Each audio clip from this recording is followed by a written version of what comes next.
Railway अपने यात्रियों के लिए कई ऐसी सुविधाएं देता है जिनका लाभ उठाकर आप अपने लंबे से लंबे सफर को आसान और आरामदायक बना सकते हैं।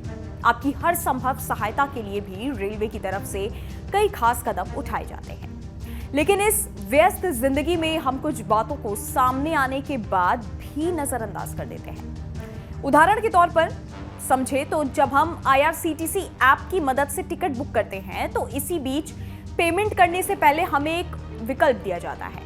इस विकल्प में हमें यात्रा का इंश्योरेंस चुनने के लिए पूछा जाता है, लेकिन हम उस पर नो सेलेक्ट करके आगे बढ़ जाते हैं क्योंकि ये बीमा IRCTC के जरिए टिकट बुक कराते समय खरीदना जरूरी नहीं है।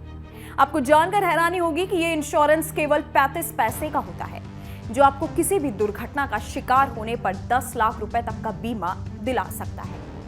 अब बात करते हैं कि ये बीमा काम कैसे करता है। क्या उस विकल्प को चुनने से ही हमें 10 लाख रुपए मिल जाएंगे?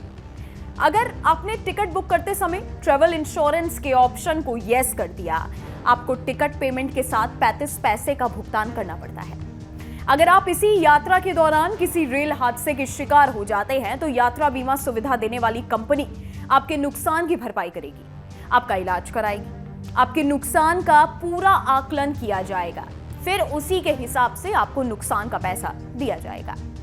नियम की माने तो केवल 15 दिनों के अंदर आपको बीमा का क्लेम मिल जाता है और आपके खाते में पैसे आ जाते हैं। अगर इसी रेल हादसे के दौरान आपकी जान चली जाती है तो आपके परिजनों को करीब 10 लाख रुपए दिए जाते हैं। अगर आप इस हादसे में पूरी तरह से विकलांग हो जाते हैं तब भी आपको 10 लाख रुपए मिलेंगे।